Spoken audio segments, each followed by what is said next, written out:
नमस्कार दोस्तों, ये है चिंतन क्लासेज। मैं अजय बनारसी।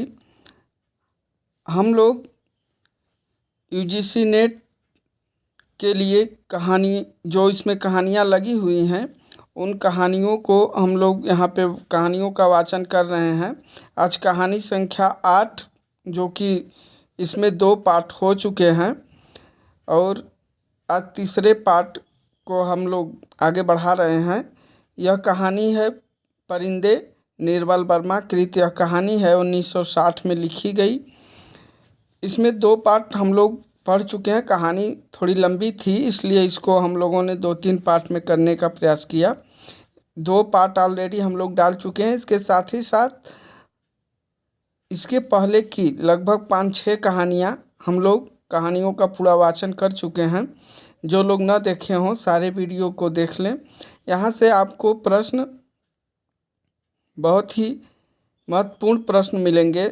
जो भी प्रश्न यहाँ से पूछे जाएंगे, चाहे कथन से लेकर या इसके पात्रों से संबंधित, यह सारे प्रश्न आपको इन कहानियों में मिल जाएंगे। जो कहानियाँ यहाँ विस्तार पूर्वक जिसका वाचन किया जा रहा है, आप लोग इसको अगर सुन भी लेते हैं तो यह आपके लिए बहुत ही महत्वपूर्ण होगा। ज़्यादा समय न बिताते हुए हम लोग प्रारंभ करते हैं, क्योंकि अभी आज थोड़ा बड़ा है एक कहानी और कोशिश करेंगे कि आज इसको पूरा कर दें। और जो लोग चैनल पे नए हों, चैनल को सब्सक्राइब कर लें, बेल आइकन प्रेस कर दें, ताकि जो भी वीडियो डाली जाए आप तक पहुंच सके। तो आइए प्रारंभ करते हैं हम लोग कहानी निर्मल वर्मा कृत परिंदे। इसमें हम लोगों ने यहाँ तक पढ़ लिया था, पियानो के सुर अतीत की धुंध को भेदते हुए स्वयं उस धुंध का भाग बनते जा रहे हों। यहाँ तक हम लोगों ने पार्ट 2 में पढ़ लिया था। जो लोग ना देखे हों, पार्ट 1, इसका पार्ट 1 और पार्ट 2 दोनों देख लीजिए। आज हम लोग भाग 3 से प्रारंभ कर रहे हैं। यहाँ से इसके पहले 2 भाग ऑलरेडी चैनल पे पड़े हुए हैं। प्रारंभ करते हैं हम लोग। एक पगली सी स्मृति, एक उद्भ्रांत भावना, चैपल के शीशों के परे पहाड़ी सूखी हवा में झुकी हुई बीपिंग बिलोज की कांपती टहनियाँ, पैरों तले चीड़ के पत्तों की धीमी सी चीर परिचित खड़ खड़। वहीं पर गिरीश एक हाथ में मिलिट्री का खाकी हैट लिए खड़ा है। गिरीश जो इस कहानी का एक पात्र है। जो लोग 2 भाग ना देखे हों उसको अवश्य देखिए, क्योंकि जब तक वो 2 भाग नहीं देखेंगे आपको इस बीच से कहानी समझ में नहीं आएगी। इसलिए तीनों पार्ट को आप लोग ज़रूर देखें। हैट लिए खड़ा है, चौड़े उठे हुए सबल कंधे, अपना सिर वहाँ टिका दो तो जैसे सिमट कर खो जाएगा। चार्ल्स बोयर यह नाम उसने रखा था। वह झेंप कर हंसने लगा। तुम्हें आर्मी में किसने चुन लिया? मेजर बन गए हो, लेकिन लड़कियों से भी गए बीते हो। जरा जरा सी बात पर चेहरा लाल हो जाता है। यह सब वह कहती नहीं, सिर्फ सोचती भर थी। सोचा था कभी कहूँगा, वह कभी कभी नहीं आया। बुरुश का लाल फूल लाए हो न? झूठे खाकी कमीज के जिस जेब पर बैज चिपके थे, उनमें से मूसा हुआ गुरूस का फूल निकल आया। सॉरी दोस्तों, थोड़ा से बाहर लोग शोर कर रहे हैं। फिलहाल मेरी कोशिश पूरी है कि आप लोग को साफ आवाज़ मिले। फूल निकल आया, छी सारा मुरझा गया, अभी खिला कहाँ है? हाउ क्लंजी। उसके बालों में गिरीश का हाथ उलझ रहा है, फूल कहीं टिक नहीं पाता। फिर उसे क्लिप के नीचे फंसाकर उसने कहा, देखो। वह मुड़ी और उससे पहले कि वह कुछ कह पाती, गिरीश ने अपना मिलिट्री का हेड थप से उसके सिर पर रख दिया। वह मंत्रमुग्ध सी वैसी ही खड़ी रही। उसके सिर पर गिरीश का हेड है, माथे पर छोटी सी बिंदी है, बिंदी पर उड़ते हुए बाल हैं। गिरीश ने उस बिंदी को अपने ओठों से छुआ है। उसने उसके नंगे सिर को अपने दोनों हाथों में समेट लिया है। लतिका, गिरीश ने चिढ़ाते हुए कहा, मैन ईटर ऑफ कुमाऊं। उसका यह नाम गिरीश ने उसे चिढ़ाने के लिए रखा था। वह हंसने लगी। लतिका, सुनो, गिरीश का स्वर कैसा हो गया था। सॉरी ना, मैं कुछ भी नहीं सुन रही। लतिका, मैं कुछ महीनों में वापस लौट आऊँगा ना। मैं कुछ भी नहीं सुन रही। ये कौन कह रहा है? तो लतिका। किंतु वह सुन रही है। वह नहीं जो गिरीश कह रहा है, किंतु वह जो नहीं कहा जा रहा है, जो उसके बाद कभी नहीं कहा गया। Leader kindly light.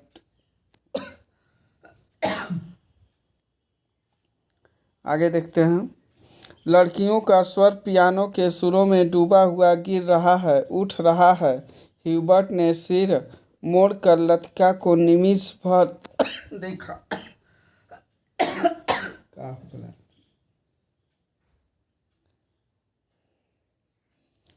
सॉरी आंखें मूंदे ध्यान मग्ना प्रस्तर मूर्ति सी वह स्थिर निश्चल खड़ी थी। प्रस्तर मतलब पत्थर के समान। क्या यह भाव उसके लिए है? क्या लतिका ने ऐसे क्षणों में उसे अपना साथी बनाया है? ह्यूबर्ट ने एक गहरी सांस ली और उस सांस में ढेर सी थकान उमड़ आई। देखो, मिस वुड कुर्सी पर बैठे बैठे सो रही है। डॉक्टर, क्या यह भाव उसके लिए है?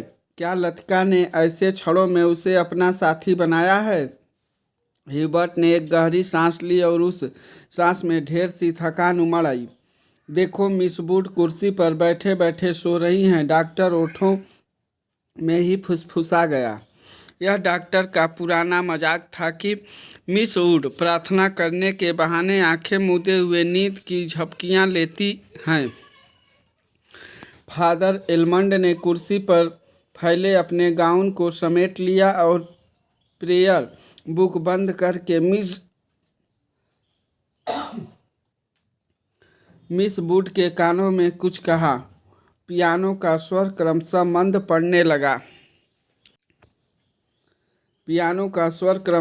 पड़ने लगा। ह्यूबर्ट की अंगुलियां ढीली पड़ने लगी। सर्विस के समाप्त होने से पूर्व मिस वुड ने आर्डर पढ़कर सुनाया। बारिश होने की आशंका से आज के कार्यक्रम में कुछ आवश्यक परिवर्तन करने पड़े थे। पिकनिक के लिए झूला देवी के मंदिर जाना संभव नहीं हो सकेगा, इसलिए स्कूल से कुछ दूर मीडोज में ही सब लड़कियां नाश्ते के बाद जमा होंगी। सब लड़कियों को दोपहर का लंच हॉस्टल किचन से ही ले जाना होगा। केवल शाम की चाय मीडोज में बनेगी। पहाड़ों की बारिश का क्या भरोसा। कुछ देर पहले धुआंधार बादल गरज रहे थे। सारा शहर पानी में भीगा ठिठुर रहा था। अब धूप में नहाता नीला आकाश धुंध की ओट से बाहर निकलता हुआ फैल रहा था। लतिका ने चैपल से बाहर आते हुए देखा। वीपिंग बिलोज की भीगी शाखाओं से धूप में चमकती हुई बारिश की बूंदें टपक रही थी। लड़कियां चैपल से बाहर निकलकर छोटे छोटे गुच्छे बनाकर कॉरिडोर में जमा हो गई हैं। नाश्ते के लिए अभी पौन घंटा पड़ा है और उनमें से अभी कोई भी लड़की हॉस्टल जाने के लिए इच्छुक नहीं थी। छुट्टियां अभी शुरू नहीं हुई थी, किंतु शायद इसीलिए वे इन चंद बचे खुचे क्षणों में अनुशासन के भीतर भी मुक्त होने का भरपूर आनंद उठा लेना चाहती थी। मिस वुड को लड़कियों का यह गपाड़ा अखरा, किंतु फादर एलमंड के सामने वह उन्हें डांट फटकार नहीं सकी। अपनी झुंझलाहट दबाकर वह मुस्कुराते हुए बोली, कल सब चली जाएंगी, सारा स्कूल वीरान हो जाएगा। फादर एलमंड का लंबा ओजपूर्ण चेहरा चैपल की घुटी हुई गरमाई से लाल हो उठा था। कॉरिडोर के जंगले पर अपनी छड़ी लटका कर वह बोले, छुट्टियों में पीछे हॉस्टल में कौन रहेगा? पिछले 2-3 सालों से मिस लतिका ही रह रही हैं और डॉक्टर मुखर्जी छुट्टियों में कहीं नहीं जाते। डॉक्टर तो सर्दी गर्मी यहीं रहते हैं। मिस वुड ने विस्मय से फादर की ओर देखा। वह समझ नहीं सकी कि फादर ने डॉक्टर का प्रसंग क्यों छेड़ दिया है। डॉक्टर मुखर्जी छुट्टियों में कहीं नहीं जाते? 2 महीने की छुट्टियों में बर्मा जाना काफ़ी कठिन है फादर। मिस वुड हंसने लगी। मिस वुड, पता नहीं आप क्या सोचती हैं, मुझे तो मिस लतिका का हॉस्टल में अकेले रहना कुछ समझ में नहीं आता। लेकिन फादर, मिस वुड ने कहा, यह तो कॉन्वेंट स्कूल का नियम है कि कोई भी टीचर छुट्टियों में अपने खर्चे पर हॉस्टल में रह सकते हैं। मैं फ़िलहाल स्कूल के नियमों की बात नहीं कर रहा। मिस लतिका डॉक्टर के संग यहाँ अकेली ही रह जाएंगी। और सच पूछिए मिस वुड, डॉक्टर के बारे में मेरी राय कुछ बहुत अच्छी नहीं है। फादर, आप कैसी बात कर रहे हैं? मिस लतिका बच्चा थोड़े ही हैं। मिस वुड को ऐसी आशा नहीं थी कि फादर एलमंड अपने दिल में ऐसी दकियानूसी भावना को स्थान देंगे।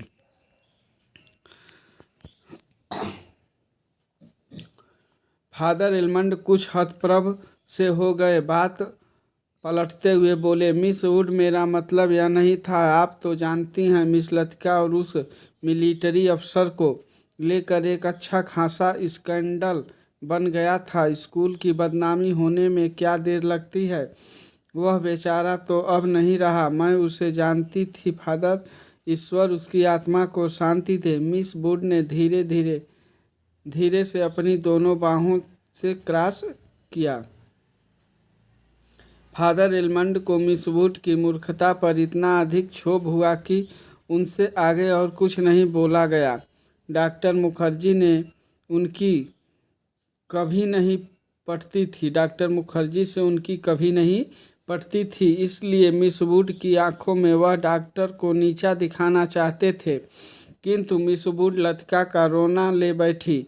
आगे बात बढ़ाना व्यर्थ था। उन्होंने छड़ी को जंगले से उठाया और ऊपर साफ खुले आकाश को देखते हुए बोले, प्रोग्राम आपने यूं ही बदला मिस वुड, अब क्या बारिश होगी? ह्यूबर्ट जब चैपल से बाहर निकला तो उसकी आंखें चकाचौंध सी हो गई। उसे लगा जैसे किसी ने अचानक ढेर सी चमकीली उबलती हुई रोशनी मुट्ठी में भरकर उसकी आंखों में झोंक दी हो। पियानो के संगीत के सुर रुई के झुई मुई रेशों की भांति अब तक उसके मस्तिष्क की थमी मादी नसों पर फड़फड़ा रहे थे। वह काफ़ी थक गया था। पियानो बजाने से उसके फेफड़ों पर हमेशा भारी दबाव पड़ता, दिल की धड़कन तेज हो जाती थी। उसे लगता था कि संगीत के एक नोट को दूसरे नोट में उतारने के प्रयत्न में वह एक अंधेरी खाई पार कर रहा है। आज चैपल में मैंने जो महसूस किया वह कितना रहस्यमय, कितना विचित्र था।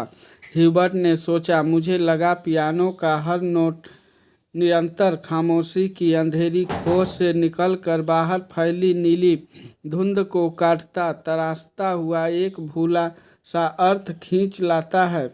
गिरता हुआ हर पोज एक छोटी सी मौत है, मानो घने छायादार वृक्षों की कांपती छायाओं में कोई पगडंडी गुम हो गई हो। एक छोटी सी मौत जो आने वाले सुरों को अपनी बची खुची गूंजों की सांसें समर्पित कर जाती है, जो मर जाती है किंतु मिट नहीं पाती, मिटती नहीं, इसलिए मरकर भी जीवित है, दूसरे सुरों में लय हो जाती है। आगे बढ़ते हैं। डॉक्टर, क्या मृत्यु ऐसे ही आती है? अगर मैं डॉक्टर से पूछूं तो वह हंसकर टाल देगा। मुझे लगता है वह पिछले कुछ दिनों से कोई बात छिपा रहा है। उसकी हंसी में जो सहानुभूति का भाव होता है वह मुझे अच्छा नहीं लगता। आज उसने मुझे स्पेशल सर्विस में आने से रोका था। कारण पूछने पर वह चुप रहा था। मैं कौन सी ऐसी बात है जिससे मुझसे कहने में डॉक्टर कतराता है? शायद मैं शक्की मिजाज होता जा रहा हूँ और बात कुछ भी नहीं। ह्यूबर्ट ने देखा, लड़कियों की कतार स्कूल से हॉस्टल जाने वाली सड़क पर नीचे उतरती जा रही है। उजली धूप में उनके रंग बिरंगे रिबन, हल्की आसमानी रंग की फ्राकें और सफ़ेद पेटियां चमक रही हैं। सीनियर कैम्ब्रिज की कुछ लड़कियों ने चैपल की वाटिका के गुलाब के फूलों को तोड़कर अपने बालों में लगा लिया है। कंटोनमेंट के 3-4 सिपाही लड़कियों को देखते हुए अश्लील मजाक करते हुए हंस रहे हैं और कभी कभी किसी लड़की की ओर जरा झुककर सीटी बजाने लगते हैं। Hello mister Hubert. ह्यूबर्ट ने चौंक कर पीछे देखा। लतिका एक मोटा सा रजिस्टर बगल में दबाए खड़ी थी। आप अभी यहीं हैं? ह्यूबर्ट की दृष्टि लतिका पर टिकी रही। वह क्रीम रंग की पूरी बाहों की ऊनी जैकेट पहने हुए थी। कुमाऊनी लड़कियों की तरह लतिका का चेहरा गोल था। धूप की तपन से पका गेहुआ रंग कहीं कहीं हल्का सा गुलाबी हो आया था, मानो बहुत धोने पर भी गुलाल के कुछ धब्बे इधर उधर बिखरे रह गए हों। उन लड़कियों के नाम नोट करने थे जो कल जा रही हैं, सो पीछे रुकना पड़ा। आप भी तो कल जा रहे हैं मिस्टर ह्यूबर्ट? अभी तक तो यही इरादा है। यहाँ रुक कर भी क्या करूँगा? आप स्कूल की ओर जा रही हैं, चलिए आगे बढ़ते हैं। पक्की सड़क पर लड़कियों की भीड़ जमा थी, इसलिए वे दोनों पोलो ग्राउंड का चक्कर काटती हुई पगडंडी से नीचे उतरने लगे। हवा तेज हो चली। चीड़ के पत्ते हर झोंके के संग टूट टूट कर पगडंडी पर ढेर लगाते थे। ह्यूबर्ट रास्ता बनाने के लिए अपनी छड़ी से उन्हें बुहार कर दोनों ओर बिखेर देता था। लतिका पीछे खड़ी हुई देखती रहती थी। अल्मोड़ा की ओर से आते हुए छोटे छोटे बादल रेशमी रुमालों से उड़ते हुए सूरज के मुंह पर लिपटे से जाते थे, फिर हवा में वह निकलते थे। इस खेल में धूप कभी मंद फीकी सी पड़ जाती थी, कभी अपना उजला आंचल खोल कर समूचे शहर को अपने में समेट लेती थी। लतिका तनिक आगे निकल गई। ह्यूबर्ट की सांस चढ़ गई थी और वह धीरे धीरे हाँफता हुआ पीछे से आ रहा था। जब वे पोलो ग्राउंड के पवेलियन को छोड़कर सिमिट्री के दाईं ओर मुड़े तो लतिका ह्यूबर्ट की प्रतीक्षा करने के लिए खड़ी हो गई। उसे याद आया छुट्टियों के दिनों में जब कभी कमरे में अकेले बैठे बैठे उसका मन ऊब जाता था तो वह अक्सर टहलते हुए सिमिट्री तक चली जाती थी। उससे सटी पहाड़ी पर चढ़कर वह बर्फ में ढके देवदार वृक्षों को देखा करती थी, जिनकी झुकी हुई शाखों से रुई के गोलों सी बर्फ नीचे गिरा करती थी। नीचे बाजार जाने वाली सड़क पर बच्चे स्लेज पर फिसला करते थे। वह खड़ी खड़ी बर्फ में छिपी हुई उस सड़क का अनुमान लगाया करती थी जो फादर एलमंड के घर से गुजरती हुई मिलिट्री अस्पताल और डाकघर से होकर चर्च की सीढ़ियों तक जाकर गुम हो जाती थी।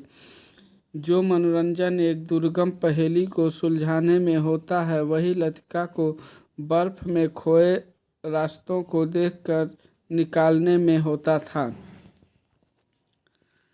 आप बहुत तेज चलती हैं मिस लतिका। ये कौन कह रहा था? ह्यूबर्ट थकान से ह्यूबर्ट का चेहरा कुम्हला गया था, माथे पर पसीने की बूंदें छलक आई थी। कल रात आपकी तबीयत क्या कुछ खराब हो गई थी? आपने कैसे जाना? क्या मैं अस्वस्थ दिख रहा हूँ? ह्यूबर्ट के स्वर में हल्की सी खींच का आभास था। सब लोग मेरी सेहत को लेकर क्यों बात शुरू कर देते हैं?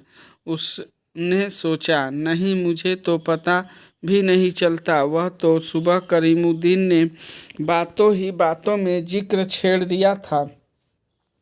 लतिका कुछ अप्रतिभ सी हो गई। कोई खास बात नहीं, वही पुराना दर्द शुरू हो गया था। अब बिल्कुल ठीक है। अपने कथन की पुष्टि के लिए ह्यूबर्ट छाती सीधी करके तेज कदम बढ़ाने लगा। डॉक्टर मुखर्जी को दिखलाया था। वह सुबह आए थे। उनकी बात कुछ समझ में नहीं आती। हमेशा दो बातें एक दूसरे से उल्टी कहते थे कि इस बार मुझे 6-7 महीने की छुट्टी लेकर आराम करना चाहिए, लेकिन अगर मैं ठीक हूँ तो भला इसकी क्या ज़रूरत है? आगे। ह्यूबर्ट के स्वर में व्यथा की छाया लतिका से छिपी न रह सकी। बात को टालते हुए उसने कहा, आप तो नाहक चिंता करते हैं मिस्टर ह्यूबर्ट। आजकल मौसम बदल रहा है। अच्छे भले आदमी तक बीमार हो जाते हैं। ह्यूबर्ट का चेहरा प्रसन्नता से दमकने लगा। उसने लतिका को ध्यान से देखा। वह अपने दिल का संशय मिटाने के लिए निश्चिंत हो जाना चाहता था कि कहीं लतिका उसे केवल दिलासा देने के लिए ही तो झूठ नहीं बोल रही। यही तो मैं सोच रहा था मिस लतिका। डॉक्टर की सलाह सुनकर मैं डर ही गया। भला 6 महीने की छुट्टी लेकर मैं अकेला क्या करूँगा? स्कूल में तो बच्चों के संग मन लगा रहता है। सच पूछो तो दिल्ली में ये 2 महीनों की छुट्टियां काटना भी दुर्लभ हो जाता है। आगे। मिस्टर ह्यूबर्ट हाँ मिस्टर ह्यूबर्ट, कल आप दिल्ली जा रहे हैं। लतिका चलते चलते हठात ठिठक गई यानी रुक गई। सामने पोलो ग्राउंड फैला था, जिसके दूसरी ओर मिलिट्री की ट्रकें कंटोनमेंट की ओर जा रही थी। ह्यूबर्ट को लगा जैसे लतिका की आंखें अधमुदी सी खुली रह गई हैं, मानो पलकों पर एक पुराना भूला सा सपना सरक आया है। मिस्टर ह्यूबर्ट, आप दिल्ली जा रहे हैं इस बार? लतिका ने प्रश्न नहीं दोहराया। उसके स्वर में केवल एक असीम दूरी का भाव घिर आया। बहुत अरसा पहले मैं दिल्ली गई थी कि ह्यूबर्ट, मिस्टर ह्यूबर्ट, तब मैं बहुत छोटी थी। न जाने कितने बरस बीत गए। हमारी मौसी का ब्याह वहीं हुआ था। बहुत सी चीज़ें देखी थी, लेकिन अब तो सब कुछ धुंधला सा पड़ गया है। इतना याद है कि हम कुतुब पर चढ़े थे। सबसे ऊंची मंजिल से हमने नीचे झांका था। कुतुब मतलब कुतुब मीनार की बात हो रही है। न जाने कैसा लगा था। नीचे चलते हुए आदमी चाबी भरे हुए खिलौनों से लगते थे। हमने ऊपर से उन पर मूंगफलियां फेंकी थी, लेकिन हम बहुत निराश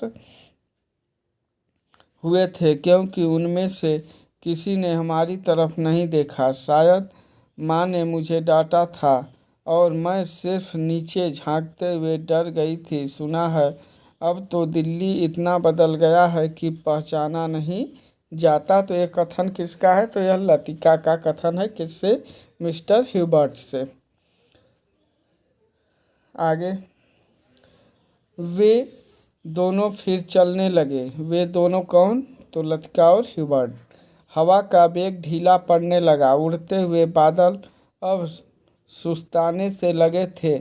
उनकी छायाएं नंदा देवी और पंचचूली की पहाड़ियों पर गिर रही थी। स्कूल के पास पहुँचते पहुँचते चीड़ के पेड़ पीछे छूट गए। कहीं कहीं खुबानी के पेड़ों के आसपास बुरुश के लाल फूल धूप में चमक रहे थे। स्कूल तक आने में उन्होंने पोलो ग्राउंड का लंबा चक्कर लगा लिया था। मिस लतिका, आप कहीं छुट्टियों में जाती क्यों नहीं? सर्दियों में तो यहाँ सब कुछ वीरान हो जाता है। अब मुझे यहाँ अच्छा लगता है, लतिका ने कहा। पहले साल अकेलापन कुछ अखरा था, अब आदी हो चुकी हूँ। क्रिसमस से एक रात पहले क्लब में डांस होता है, लॉटरी डाली जाती है और रात को देर तक नाच गाना होता रहता है। नए साल के दिन कुमाऊँ रेजिमेंट की ओर से परेड ग्राउंड में कार्निवाल किया जाता है। बर्फ पर स्केटिंग होती है, रंग बिरंगे गुब्बारों के नीचे फौजी बैंड बजता है। फौजी अफसर फैंसी ड्रेस में भाग लेते हैं। हर साल ऐसा ही होता है।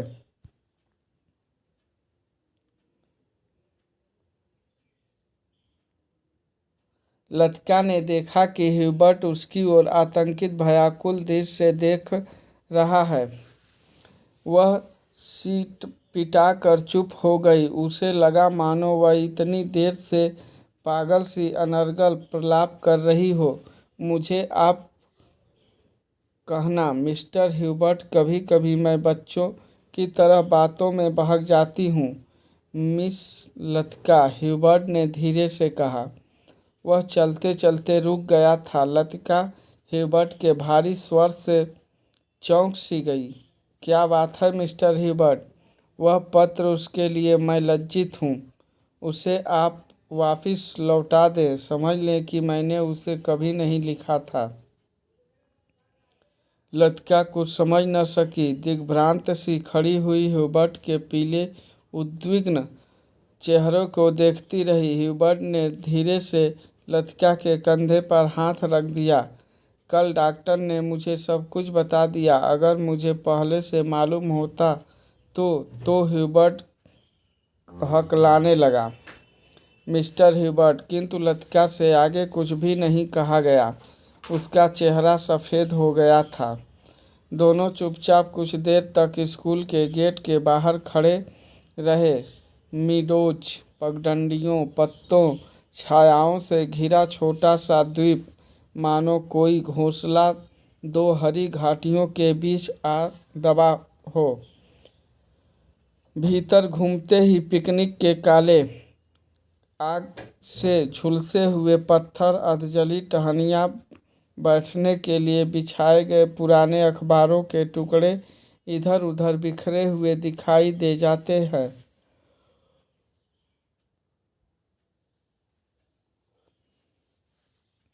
अक्सर टूरिस्ट पिकनिक के लिए यहाँ आते हैं। मीडोज को बीच में काटता हुआ टेढ़ा मेढ़ा बरसाती नाला बहता है, जो दूर से धूप में चमकता हुआ सफ़ेद रिबन सा दिखाई देता है। यहीं पर काठ के तख्तों का बना हुआ टूटा सा पुल है, जिस पर लड़कियां हिचकोले खाते हुए चल रही हैं। आगे बढ़ते हैं।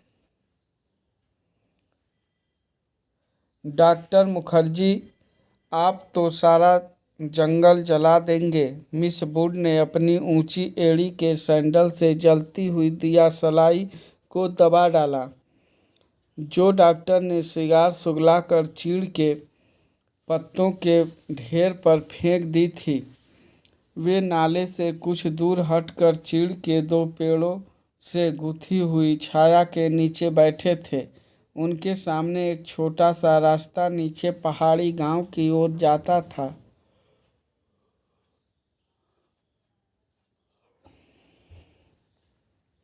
जहां पहाड़ की गोद में शक्करपारों के खेत एक दूसरे के नीचे बिछे हुए थे। दोपहर के सन्नाटे में भेड़ बकरियों के गलों में बंधी हुई घंटियों का स्वर हवा में बहता हुआ सुनाई दे जाता था।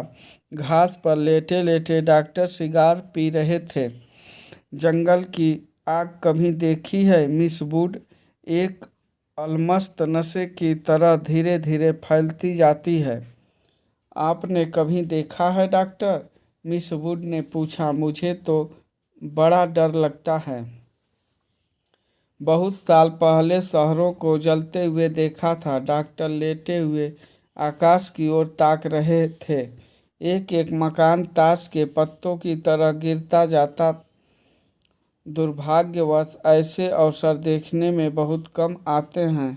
आपने कहाँ देखा डॉक्टर? लड़ाई के दिनों में अपने शहर रंगून को जलते हुए देखा था। मिस वुड की आत्मा को ठेस लगी, किंतु फिर भी उनकी उत्सुकता शांत नहीं हुई। देखिए, प्रश्न आपसे पूछ सकता है कि परिंदे कहानी में जो डॉक्टर हैं वह कहाँ के रहने वाले हैं? तो यह रंगून जो बर्मा है वहाँ के रहने वाले हैं। आपका घर क्या वह भी जल गया था? तो ये कौन पूछ रहा है? मिस वुड पूछ रही हैं।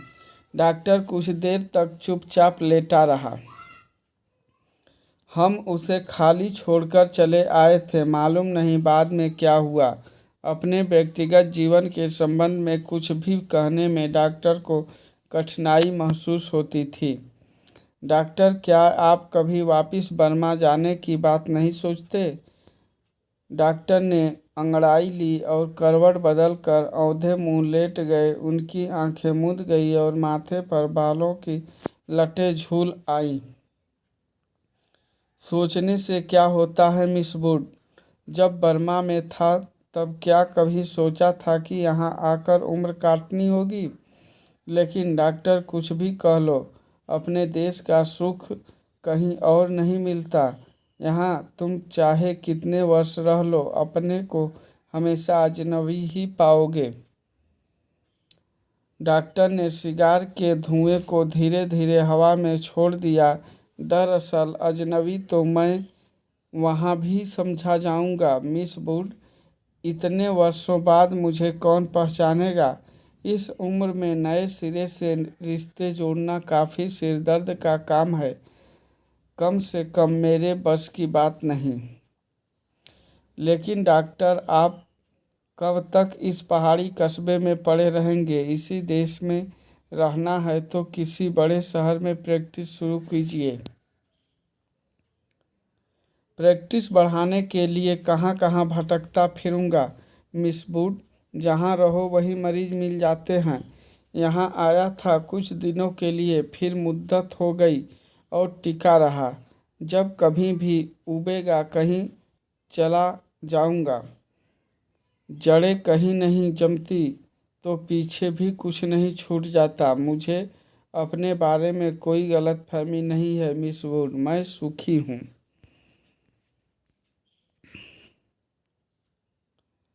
मिस वुड ने डॉक्टर की बात पर विशेष ध्यान नहीं दिया। दिल में वह हमेशा डॉक्टर को उच्छृंखल, लापरवाह और सनकी समझती रही है, किंतु डॉक्टर के चरित्र में उनका विश्वास है। न जाने क्योंकि डॉक्टर ने जाने पर अनजाने में उसका कोई प्रमाण दिया हो, यह उन्हें याद नहीं पड़ता। मिस वुड ने एक ठंडी सांस भरी। हवा हमेशा यह सोचती थी कि मिस वुड हमेशा यह सोचती थी कि यदि डॉक्टर इतना आलसी और लापरवाह न होता तो अपनी योग्यता के बल पर काफ़ी चमक सकता था। इसलिए उन्हें डॉक्टर पर क्रोध भी आता था और दुख भी होता था। मिस वुड ने अपने बैग से ऊन का गोला और सलाइयाँ निकाली। फिर उसके नीचे से अखबार में लिपटा हुआ चौड़ा कॉफ़ी का डिब्बा उठाया, जिसमें अंडों की सैंडविचें और हैमबर्गर दबे हुए थे। थर्मस से प्यालों में कॉफ़ी उड़ेलते हुए मिस वुड ने कहा, डॉक्टर, काफ़ी ठंडा हो रही है। डॉक्टर लेटे लेटे बड़बड़ाया। मिस वुड ने नीचे झुककर देखा। वह कोहनी पर सिर टिकाए सो रहा था। ऊपर का ओठ जरा सा फैल कर मुड़ गया था, मानो किसी से मजाक करने से पहले मुस्कुरा रहा हो। उसकी उंगलियों में दबा हुआ सिगार नीचे झुका हुआ लटक रहा था। मेरी मेरी, what do you want, what do you want. दूसरे स्टैंडर्ड में पढ़ने वाली मेरी ने अपनी चंचल चपल आंखें ऊपर उठाई। लड़कियों का दायरा उसे घेरे हुए कभी पास आता था, कभी दूर खींचता चला जाता था। I want blue. दोनों हाथों को हवा में घुमाते हुए मेरी चिल्लाई। देखिए, मेरी भी इस कहानी की एक पात्र है। दायरा पानी की तरह टूट गया। सब लड़कियां एक दूसरे पर गिरती पड़ती किसी नीली वस्तु को छूने के लिए भाग दौड़ करने लगी। लंच समाप्त हो चुका था। लड़कियों के पीछे छोटे दल मीडोज में बिखर गए थे। ऊंची क्लास की कुछ लड़कियां चाय का पानी गर्म करने के लिए पेड़ों पर चढ़कर सूखी टहनियाँ तोड़ रही थी। दोपहर की उस घड़ी में मीडोज अलसाया उगता सा जान पड़ता था। हवा का कोई भूला भटका झोंका चीड़ के पत्ते खड़खड़ा उठते थे। कभी कोई पक्षी अपनी सुस्ती मिटाने झाड़ियों से उड़कर नाले के किनारे बैठ जाता था, पानी में सिर डुबोता था, फिर ऊब कर हवा में दो चार निरुद्देश्य चक्कर काट कर दोबारा झाड़ियों में दुबक जाता था। किंतु जंगल की खामोशी शायद कभी चुप नहीं रहती। खामोशी कभी चुप नहीं रहती। गहरी नींद में डूबी सपनों से कुछ आवाज़ें नीरवता के हल्के झीने पर्दे पर पल सलवटें बिछा जाती हैं। मूक लहरों सी हवा में तिरती हैं, मानो कोई दबे पांव झांक कर अदृश्य संकेत कर जाता है, देखो मैं यहाँ हूँ। लतिका ने जूली के बाब हेयर को सहलाते हुए कहा, तुम्हें कल रात बुलाया था मैडम, मैं गई थी, आप अपने कमरे में नहीं थी। लतिका को याद आया कि रात वह डॉक्टर के कमरे के टेरेस पर देर तक बैठी रही थी और भीतर ह्यूबर्ट पियानो पर सोपा का नॉकटर्न बजा रहा था। जूली, तुमसे कुछ पूछना था। उसे लगा वह जूली की आंखों से अपने को बचा रही है। जूली ने अपना चेहरा ऊपर उठाया। उसकी भूरी आंखों से कौतूहल झांक रहा था। तुम ऑफिसर्स मेस में किसी को जानती हो? जूली ने अनिश्चित भाव से सिर हिलाया। लतिका कुछ देर तक जूली को अपलक घूरती रही। जूली, मुझे विश्वास है तुम झूठ नहीं बोलोगी। कुछ क्षण पहले जूली की आंखों में जो कौतूहल था वह भय से परिणत होने लगा। लतिका ने अपनी जैकेट की जेब से एक नीला लिफाफा निकालकर जूली की गोद में फेंक दिया। यह किसकी चिट्ठी है? जूली ने लिफाफा उठाने के लिए हाथ बढ़ाया, किंतु फिर एक क्षण के लिए उसका हाथ कांप कर ठिठक गया। लिफाफे पर उसका नाम और हॉस्टल का पता लिखा था। थैंक यू मैडम, मेरे भाई का पत्र है, वह झांसी में रहते हैं। जूली ने घबराहट में लिफाफे को अपने स्कर्ट की तहों में छिपा लिया। जूली, जरा मुझे लिफाफा दिखलाओ। लतिका का स्वर तीखा कर्कश सा हो आया। जूली ने अनमने भाव से लतिका को पत्र दे दिया। तुम्हारे भाई झांसी में रहते हैं। यह लतिका कह रही है कि तुम्हारे भाई झांसी में रहते हैं। जूली इस बार कुछ नहीं बोली। उसकी उद्भ्रांत उखड़ी सी आंखें लतिका को देखती रही। यह क्या है? जूली का चेहरा सफ़ेद फक पड़ गया। लिफाफे पर कुमाऊं रेजिमेंटल सेंटर की मुहर उसकी ओर घूर रही थी। कौन है यह? लतिका ने पूछा। उसने पहले भी हॉस्टल में उड़ती हुई अफवाह सुनी थी कि जूली को क्लब में किसी मिलिट्री अफसर के संग देखा गया था, किंतु ऐसी अफवाहें अक्सर उड़ती रहती थी। और उसने उन पर विश्वास नहीं किया था। जूली, तुम अभी बहुत छोटी हो। जूली के ओंठ कांपे, उसकी आंखों में निरीह याचना का भाव घिर आया। अच्छा, अभी जाओ, तुमसे छुट्टियों के बाद बातें करूंगी। जूली ने ललचाई दृष्टि से लिफाफे को देखा, कुछ बोलने को उद्यत हुई, फिर बिना कुछ कहे चुपचाप वापस लौट गई। लतिका देर तक जूली को देखती रही, जब तक वह आंखों से ओझल नहीं हो गई। क्या मैं किसी खूसट बुढ़िया से कम हूँ? अपने अभाव का बदला क्या मैं दूसरों से ले रही हूँ?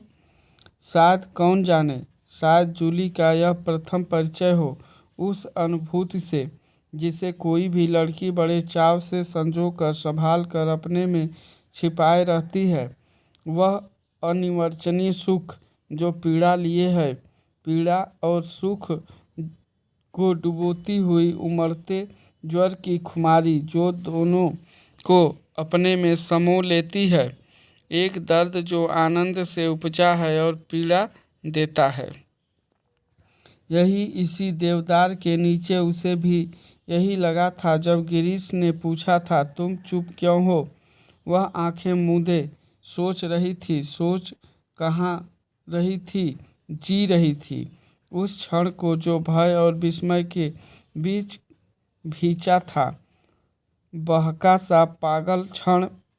वह अभी पीछे मुड़ेगी तो गिरीश की नर्वस मुस्कुराहट दिखाई दे जाएगी। उस दिन से आज दोपहर तक का अतीत एक दुह स्वप्न की मानिंद टूट जाएगी।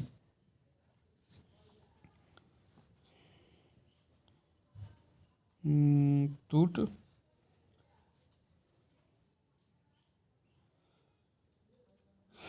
वही देवदार है जिस पर उसने अपने बालों के क्लिप से गिरीश का नाम लिखा था। पेड़ की छाल उतरती नहीं थी, क्लिप टूट टूट जाता था। जब गिरीश ने अपने नाम के नीचे उसका नाम लिखा था, जब कभी कोई अक्षर बिगड़ कर टेढ़ा मेढ़ा हो जाता था, तब वह हंसती थी और गिरीश का कांपता हाथ और भी कांप जाता था।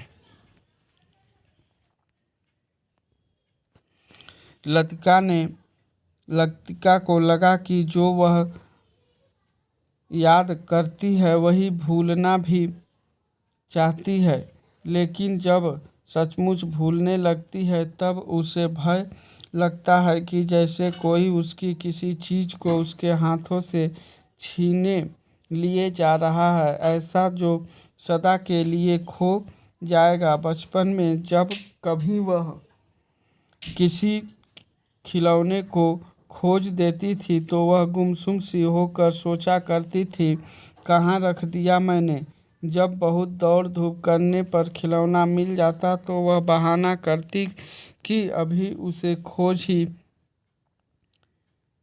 रही है, कि वह अभी मिला नहीं है। जिस स्थान पर खिलौना रखा होता, जानबूझकर उसे छोड़कर घर के दूसरे कोने में उसे खोजने का उपक्रम करती। जब खोई हुई चीज़ याद रहती, इसलिए भूलने का भय नहीं रहता था।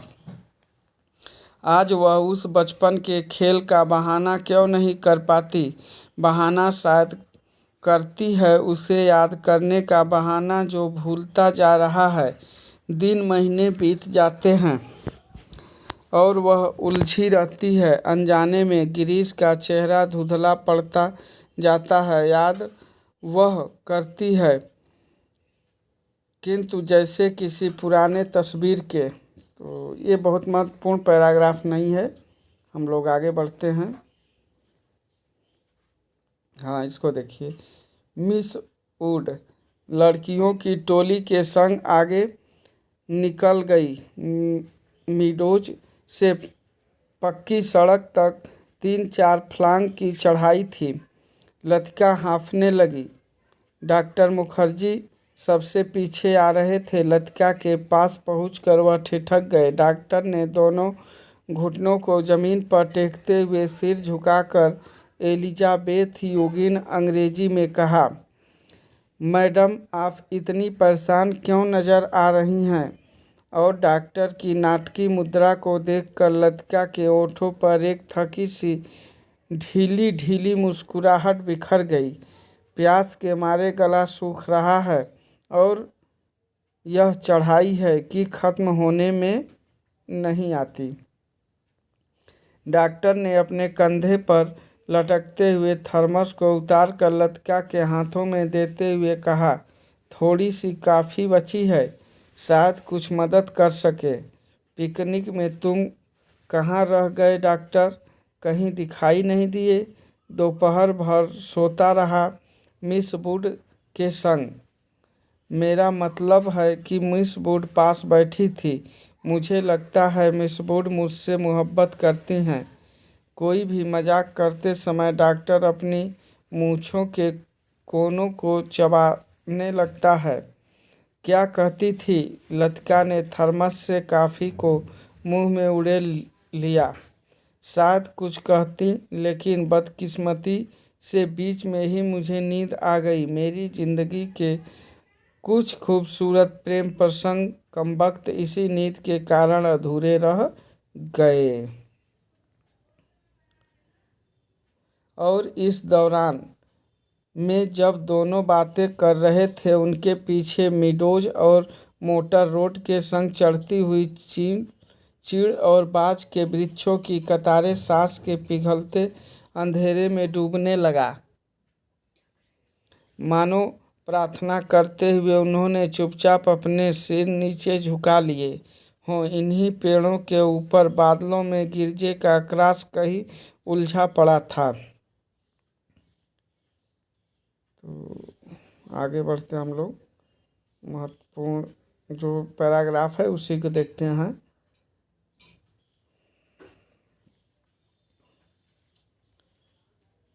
हाँ, यहाँ से देखते हैं। मिस लतिका, आप लैंप लेकर आगे चलिए। लतिका ने लैंप उठाया। दीवार पर उन तीनों की छायाएं डगमगाने लगी। In a back lane of the city there is a girl who loves me. Hubert doctor Mukherjee के कंधे पर सिर टिकाए अंधेरी सीढ़ियों पर उल्टे सीधे पैर रखता चढ़ रहा था। डॉक्टर, हम कहाँ हैं? ह्यूबर्ट सहसा इतनी जोर से चिल्लाया। इसको देखिए, यहाँ से महत्वपूर्ण है। डॉक्टर, हम कहाँ हैं? ह्यूबर्ट सहसा इतनी जोर से चिल्लाया कि उसकी लड़खड़ाती आवाज़ सुनसान अंधेरे में कॉरिडोर की छत से टकराकर देर तक हवा में गूंजती रही।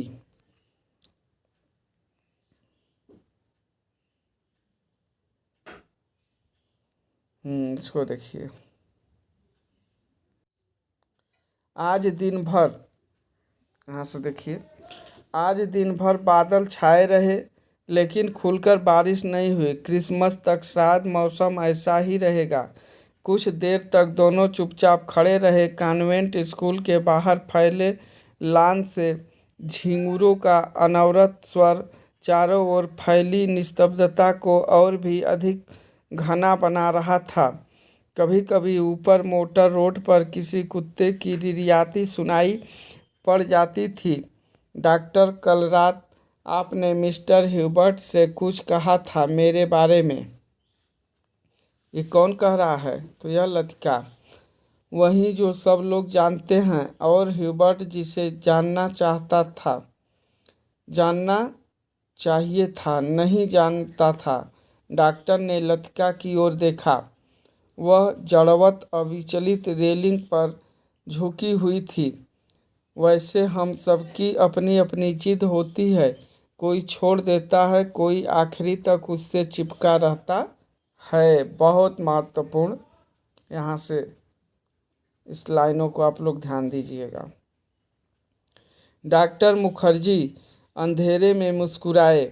उनकी मुस्कुराहट में सूखा सा विरक्ति का भाव भरा था।